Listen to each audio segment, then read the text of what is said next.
Salam sejahtera bagi kita semua.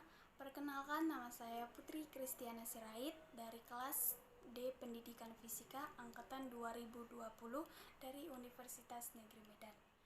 Di video ini saya akan menjelaskan tentang prinsip-prinsip pengembangan kurikulum. Sebelum ke pengertian dari prinsip-prinsip pengembangan kurikulum, kita harus mengerti dulu apa itu kurikulum. Kurikulum itu adalah perangkat mata pelajaran dan program pendidikan yang diberikan oleh suatu lembaga penyelenggaraan pendidikan yang berisi rancangan pembelajaran yang akan diberikan kepada peserta pelajar dalam suatu periode jenjang pendidikan. Sedangkan pengembangan kurikulum itu adalah proses identifikasi, analisis, sintesis, evaluasi, pengambilan keputusan, dan kreasi elemen-elemen kurikulum. Jadi, jika proses pengembangan kurikulum berjalan secara efektif dan efisien, maka hasil dari aktivitas pengembangan kurikulum tersebut diharapkan sesuai dengan harapan masyarakat. Dari hasil simpulan di atas, kita bisa simpulkan pengertian dari prinsip-prinsip pengembangan kurikulum. Prinsip pengembangan kurikulum itu adalah suatu dasar yang mengatur sebuah proses pembelajaran yang dapat memberikan kondisi pembelajaran yang lebih efektif dan efisien. Oke, selanjutnya yaitu sumber-sumber pengembangan kurikulum. Ada 4 sumber prinsip pengembangan kurikulum. Di antaranya adalah 1. Data empiris atau empirical data. Yang kedua itu data eksperimen. Yang ketiga, kebiasaan yang hidup di masyarakat atau disebut dengan folklore of curriculum. Yang keempat, akal sehat atau common sense. Selanjutnya di sini saya akan menjelaskan juga dengan tipe-tipe prinsip pengembangan kurikulum.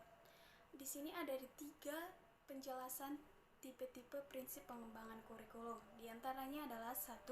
Anggapan kebenaran tubuh atau menyeluruh, yang artinya fakta, konsep, dan prinsip yang diperoleh serta telah diuji dengan penelitian yang berulang-ulang sehingga dapat membuat generalisasi.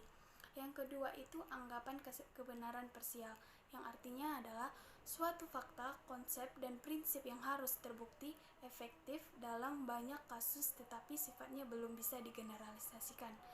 Yang ketiga itu adalah anggapan kebenaran yang masih memerlukan pembuktian, yang artinya adalah tipe masih memungkinkan adanya tantangan atau kritikan dalam penggunaannya. Dan selanjutnya itu ada di sini akan menjelaskan macam-macam prinsip pengembangan kurikulum. Macam-macam prinsip pengembangan kurikulum ini terbagi atas 2, yaitu prinsip umum dan prinsip khusus.